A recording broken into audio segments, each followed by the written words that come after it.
I'm going to keep that in. Brett putting the faces. Welcome back to Surface Unscripted, episode 130. For once, myself and Brevan, the ones with the hoodies on, sober. The one in the middle, Brett, unsober, not sober, aka drunk. He's drank whiskey, boys. But it is a day of celebration. It was Bok team announcement day.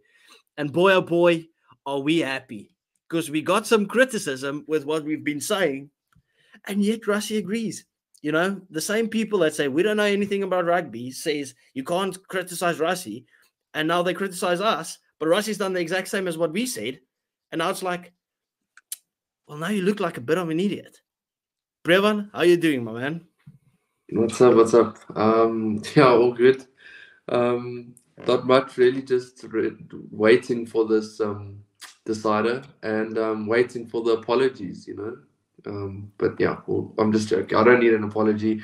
We don't need apologies. But yeah, I'm just keen to chat about this team. And yeah, been a long day, long heritage day, as South Africans would call it. But yeah, I can see Brett's gonna have had a it long the best night today. Brett, how you doing?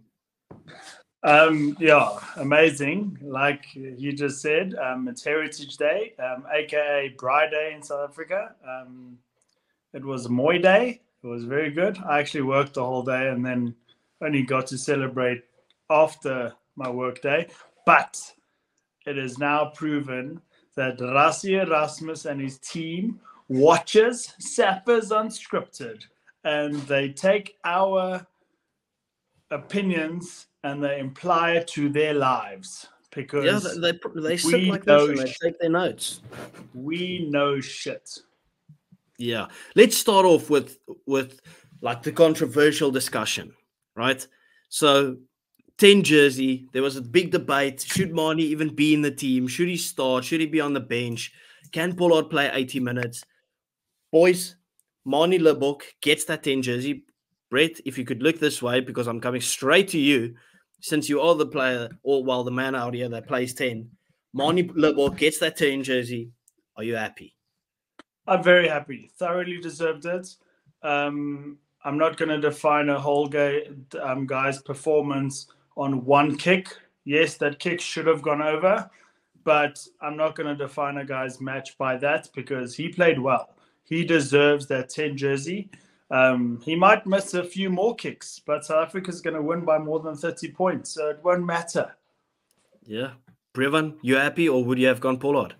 No, I think if obviously those are the two flags available to us for selection, I think it's the obvious choice to go with Manie to start, because like I've been saying to everyone who's like, oh, Manie's starting again. I just basically say, well, would you rather have Pollard start, Manie come off the bench, and Manie has to deal with, if it comes to that again, has to deal with that pressure again?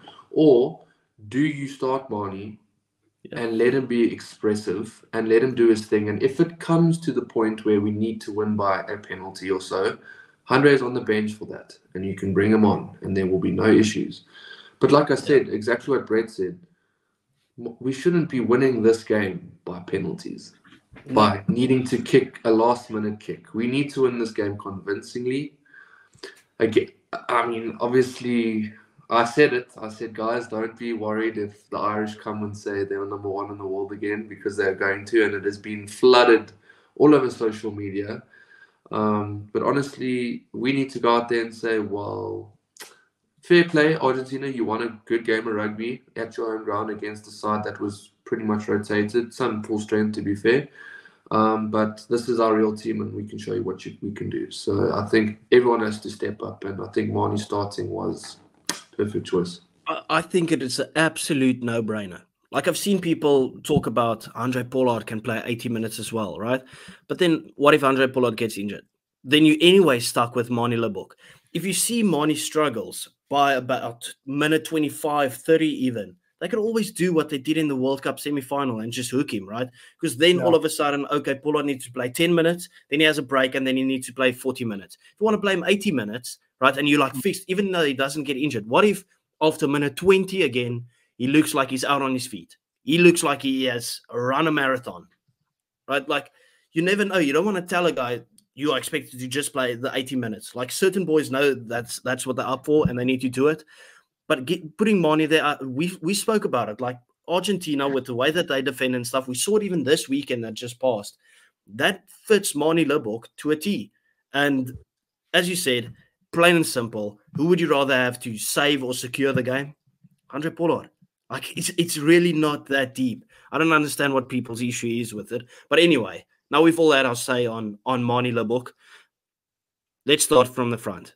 The big boys. Just think about this quickly for a second before we move on to the fourth. Think about this for a second. South Africa, let's say they lead with, on minute 45, they're leading by, let's say, 16 to 20 points. They're leading by that far. And then Reinach, Pollard, and Lacanio Am comes on. I mean, it's like, what do you even think in your head? Like, well, shit. Like, It's not getting any worse now, is it? So I think that's a good problem to have on our bench with Pollard being on the bench. I think that should spark fear into Argentina's head there. Exactly. It could easily be like, as you say, 16-point lead, for instance, right? And then you bring on Pollard, you give them a physical beatdown, milk penalties, and he just takes away 3 points all day long. Let's say we are behind by 2 points, and then you bring on the bomb squad and you bring on Pollard. The same thing. Just beat down, penalties, kind of the same way that we went with playing against Ireland, right? So it just makes so much more sense to have Pollard on the bench for the end of the game, vital kicks, to either extend the lead or narrow it down or whatever you want to call, right? So anyway, big boys, Brevan, Oxenche, Bongi Manambi, and Frans Malherbe. And like, in my opinion, after last weekend, Bongi Manambi's stocks just rose. I don't think Jan-Hendrik Wessels was that great. And Bongi Manambi, without even doing anything, said, listen, I'm still the number 2. I still get that jersey. What are we saying? Are you happy? You happy with the front row there? Yeah, there's no complaints really. Honestly, I think we have a system there that works. Obviously, Bongi starting, Mark's coming off the bench, and you don't need to fix something that's not broken. So I think it's the perfect front row, and it doesn't need to be overthought or anything. So there are no complaints from my side. Yeah, and we gave them last weekend. We gave them a beat down at scrum time and stuff. So now you're getting even bigger boys. You get Frans Malherbe back. Imagine that you got beat down by, for instance, Thomas du Toit. He's a great scrummager. But then you bring in Frans Malherbe all of a sudden. And it's like, well, can we get beat down even more? Brett? Guys, I don't know if you guys know, but I'm a pretty big Frans Malherbe fan. I think it's pretty obvious. But only thing I would have changed, I would have liked to have kept the continuity with Mark starting. That's the only change I would have made in the front row. I feel like he needed to rectify what he did in the previous test. He played well, he scrummed well, but his lineouts were still a bit wonky, which is weird because I think he's one of the best lineout throwers in the world and has been since like his Lions days. Brett, it's like kind of since you spoke about his lineout percentage in that one episode a couple of months ago, that his lineouts has just gone all the way down. Exactly. So yeah, that's the only change only person I would have kept in that actually the whole type 5 would have been Marks, but yeah, in Rassie we trust. Yeah, and we saw how much better our lineouts got when Eben Etzebeth came onto the field last weekend. Like, it is an issue, right? Do you guys remember, obviously, like the Springboks were renowned for, if you get a 5-meter line out and you have to defend against the Springboks, you can kind of already just concede your 5 points. It's a driving maul. You can't stop it. It's just going over the try line. Now, how many 5 meters away lineouts have we lost against the All Blacks, against Argentina? It's a worrying point, right? I don't like it. And I think when we play against the likes of Argentina, who we know we're going to beat them physically, lineouts and mauls are vital to us. We have to find our jumpers this time around. And obviously that is all up to Malcolm Marx and Bongi Manambi. Obviously sometimes the jumpers get it wrong as well, but it's mostly the hooker that needs to find his man. Brevin, are you going into this one a bit more worried about the Mauls, or do you think this weekend has just been, this week has all been Maul training? Maul training, Maul training, Maul training. The only way you can fix Mauls is doing it more. Like, that's basically all I can really say is you can, but you have to address it in training, and the more you maul, the better you get at it. And yeah, I think it will be something that they'll put emphasis on, I'm sure. And Argentina, I would say, is the right side to have that theory against, or to practice those mauls against. And it's at home. It's just a better environment. I know it sounds silly, but I don't know. Everything just tends to work better when you're at home, just naturally. So yeah, I think they'll need to get it right at some point, because it's our strength, and we can't be having such dominating scrums or dominant scrums and then having a maul that's not functioning, so they'll have to figure that out somewhere, which I'm sure they will. I mean, when you have Eben back in the starting lineup, I'm sure you can control a lot of things. But this just shows you how much Franco Mostert is missed in this team. The way he controlled the lineouts was on another level. Yeah. Thing is, like, we have success in our mauls or our lineouts that are not the basic ones. It feels like we're just losing the basic ones the whole time. Like, it just doesn't make sense to me. Yeah, also what should be concerning for Argentina is now they've obviously got match analysis from last weekend, and they can work off that. But this is now another 10 changes. How do you train for that? How do you like practice? Watch the All Blacks game.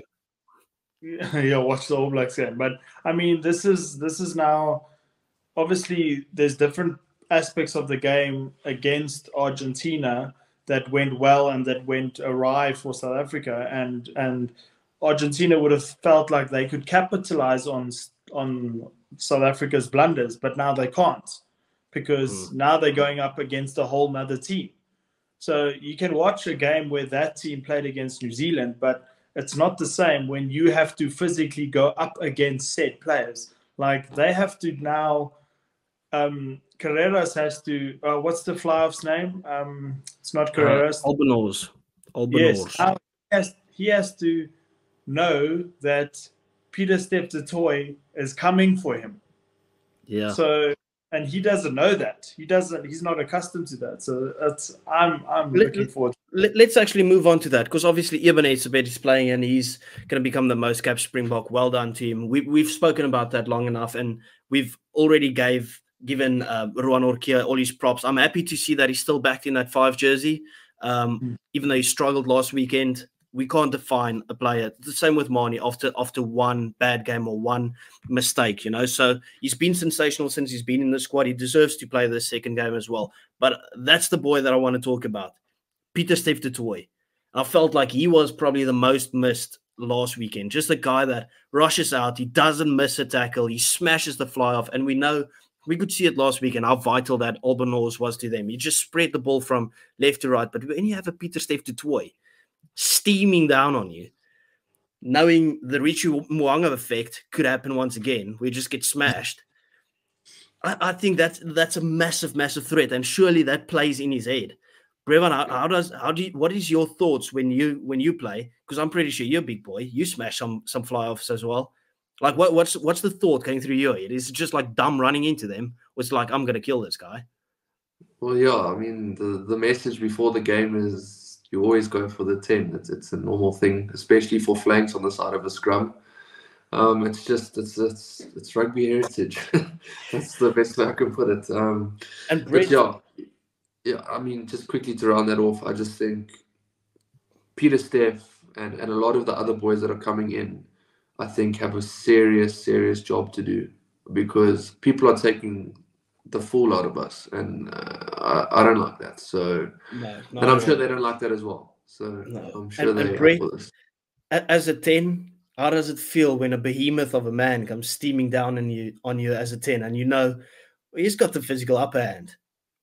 Yeah, so it's a bit different for me, because like a flank always says that I'm going to take the 10's head off. I feel like every time Breven's played with me before, the first 2 times that I touch the ball, I look for as much contact as I can. I want to see if that flank is actually worth his size. So I try and And then he run into smokes you the first time that you take contact and you go off the stretcher. Hasn't happened yet, so I'm quite happy. But yeah, international fly-offs, you can't risk something like that. I'm just probably a little bit more stupid than most. But yeah, international fly-offs, they know that Pieter-Steph du Toit, if he doesn't rip his head off, he's going to break his hip or his ribs or whatever. So I feel like... I was just going to say, Brett, Yeah. you're not the smallest guy in the world, you know, so you're not the smallest 10 in the world. I'm not saying Albanos is small, but Brett, you also haven't that Pieter-Steph du Toit running down on you. Like, it's a bit different than like a club rugby player that's running down on you. Pieter-Steph comes to absolutely slaughter you. So I'm pretty sure that somewhere it plays in his mind. Obviously, he's a quality 10. He's had 2 games for Argentina and he's played very well. So they will test our defense, but obviously we'll speak about our centers and stuff there that will probably be at the races this time. But anyway, Siya Kolisi obviously back. We know he's been good. He's been very good. He's been on form. His carries, I don't think I've ever seen Siya Kolisi carry as hard as he has done, like kind of since that Frenchman made his comment. Like after that, they've played against Ireland. We know the notorious little bump that he gave, who was it, Robbie Henshaw, put him on his ass. And since then, he's just carried hard. Like he wants to replicate that same thing every single carry.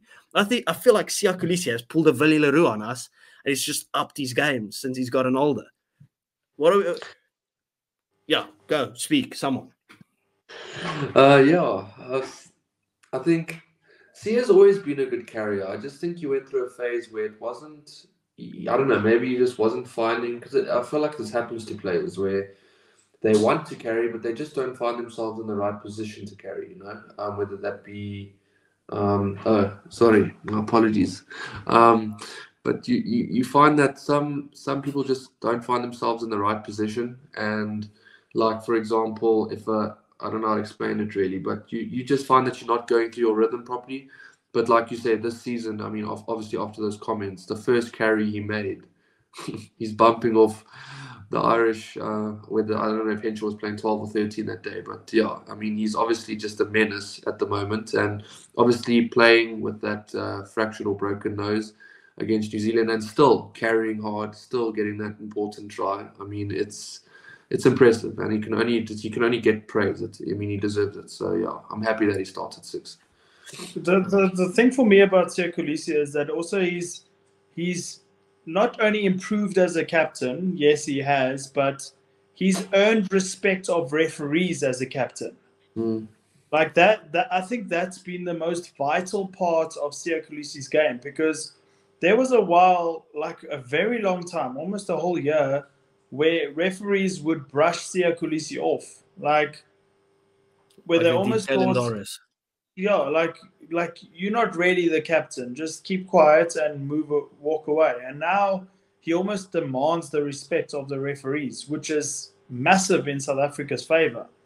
Yeah, he's kind of found a healthy balance between like standing his ground but not being disrespectful to refs. Like we've seen it before with, for instance, Johnny Sexton, right? Like he stands his ground but almost too much that the refs don't want to hear anything about it, so they'd rather just shove it off and they stand their ground again. But Siya Kolisi's kind of found the perfect balance in between that, and it took him a little while, but he knows how to do that. Where if we look at the way that Salman Murat was captain last weekend, I don't think I ever saw him speaking to the ref. So he's probably just on like, I will just respect the decision without voicing your opinion whatsoever.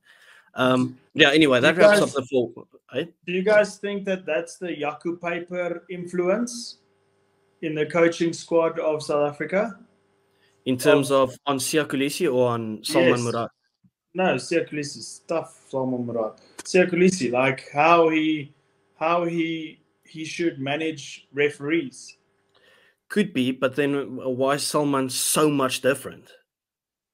Like surely Salman. Some people look. At the end of the day, you either have it or you don't, and I don't think Salman has it. I'll be real.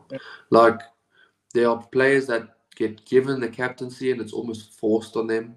That it's like you don't need to do that. But Sia has that leadership in him. Eben, debatable. I think he's a leader in his own way, but when it comes to a test match, I think maybe he kind of shies away from his own game. Dwayne was one who definitely had it. So yeah, there's a very select few who are built, to be a proper captain. And yeah, I just don't think Salman has it within him to be a Springbok captain. Maybe a Stormers captain. I don't know. That's your guys. No. Okay, that's up to you. That's not my choice to make. I'd make Barney captain over Salman. I'd just keep Dion Fourie as captain. Otherwise, I'd go Ben Jason Dixon, or Frans Malherbe. There you go. Frans Malherbe has been there, done it for years. Yeah, but now that he's back, he could possibly be captain again or whatever, right? Anyway, Jasper Wiese, I don't think there's too much to say. We know we expect a big game from him. He needs to put in a massive performance. But I want to get to, obviously, we've already spoke about Marnie. Jaden Hendrikse, boys. I can only think of one reason why he's starting. Only one. And I think it's combination work. They want to play Kobus Reinach and Andre together. Jaden Hendrikse is the other fit one. They're not going to throw Morne van den Berg in for a title decider. Therefore, those two start. Brevan, agree, disagree, thoughts? I'm actually it's a Marnie situation, right? And Pollard situation. Now, the reason I say that is because I just feel like Jaden can do what he needs to do for maybe 50 odd minutes. But then when the game starts to open up a bit, I'd much rather have a Kobus Reinach on the field than a Jaden Hendrikse. So that's why I think probably Kobus needs to come off the bench, because I just think Kobus will be more influential towards the end of the game than Jaden. But yeah, I think Jaden needs to have a good game. I think his box kicks needs to stay good. I think he needs to put in a bit more. I don't know. I just want to see more from Jaden. I mean, obviously, some people rate him, some people don't. But I just want to see a Jaden Hendrikse that's not just a box kicking merchant. I want to see more from him. I want to see more flair, quick at ruck time, and obviously that means the forwards need to obviously secure ball in a good way.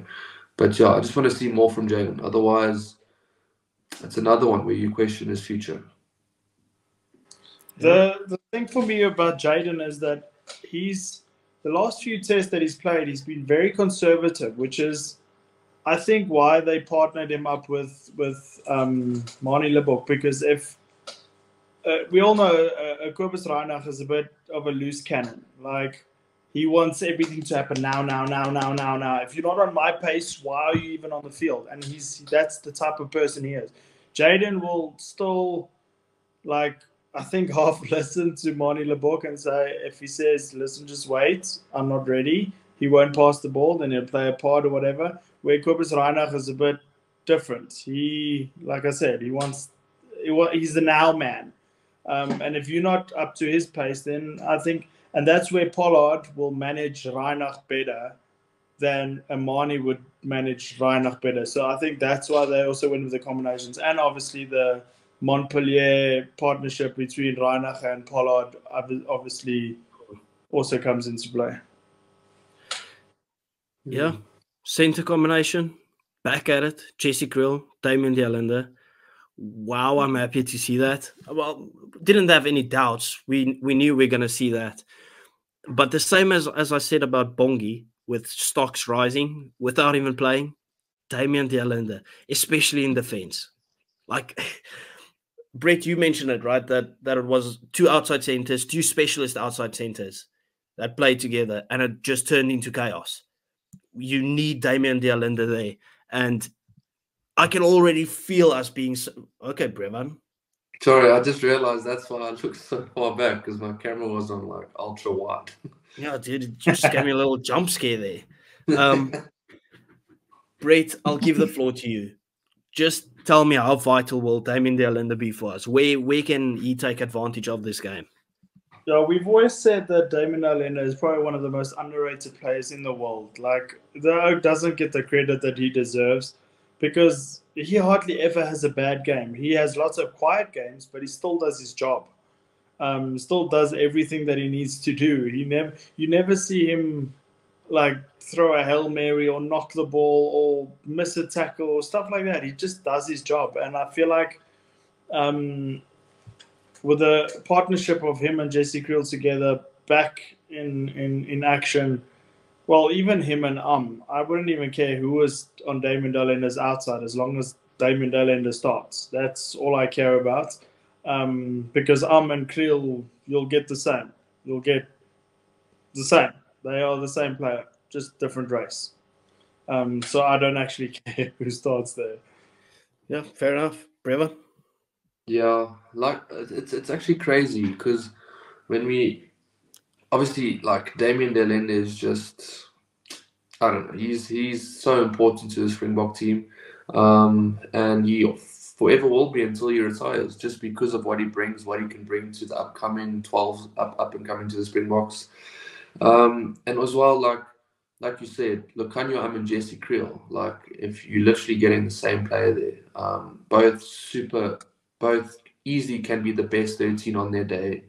Both probably, if they're playing full time, just continuously playing, getting their form back, I think both of them could be in the top 5 13s in the world. It's just, they are just that good.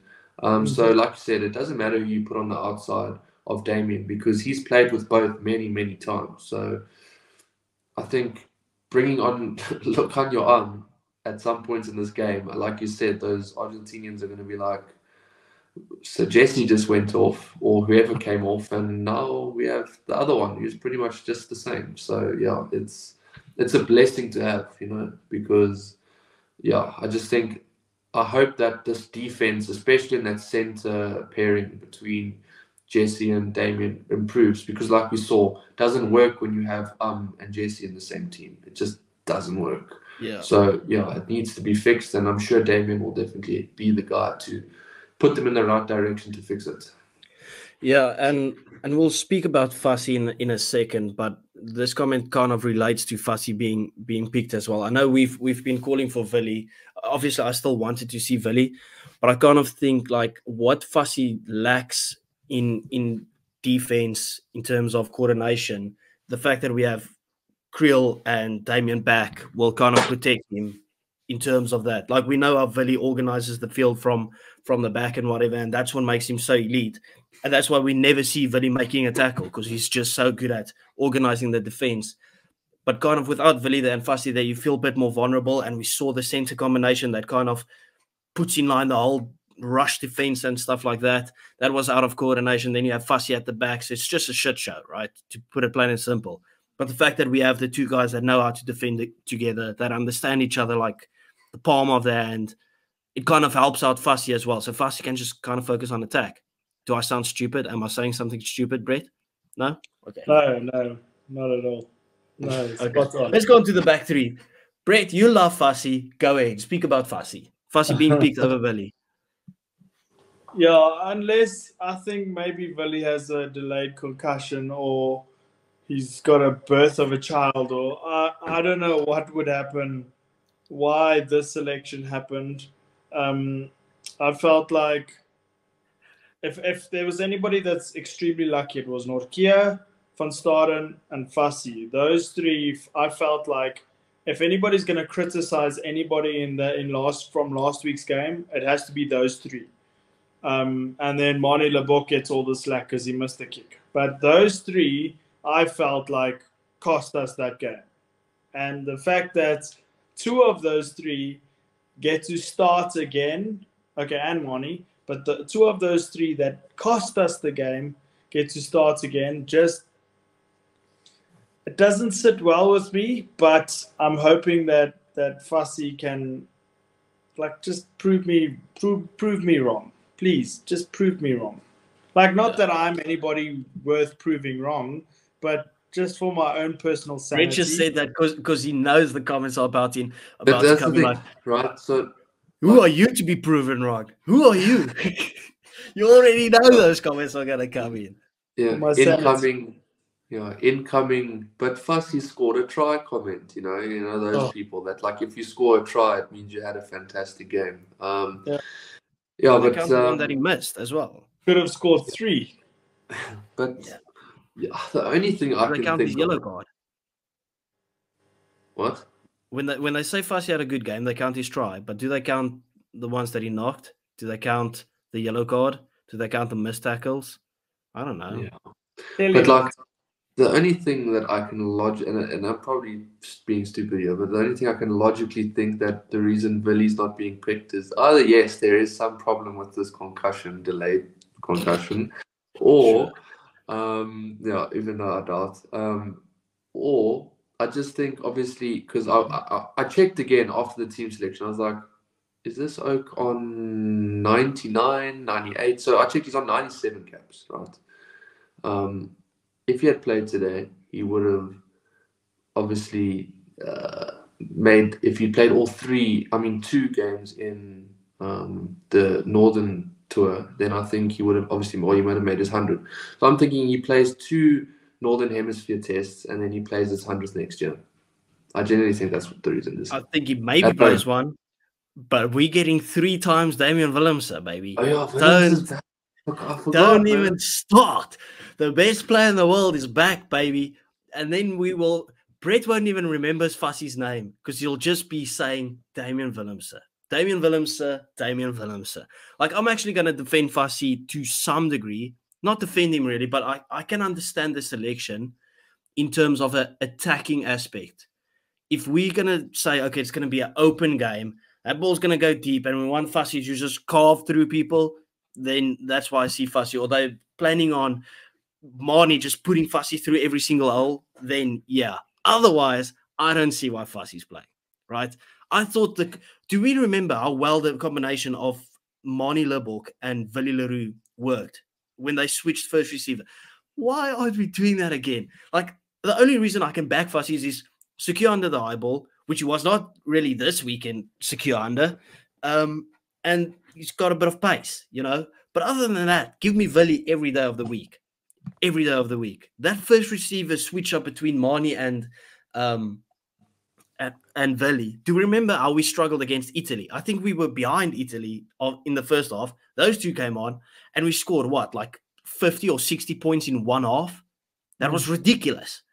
Why not do that again? Why haven't we seen it again? I don't understand it. It feels blasphemous. It feels blasphemous. Anyway. Yeah. I mean, I don't know. I just feel like, why wouldn't you have Willie in that team?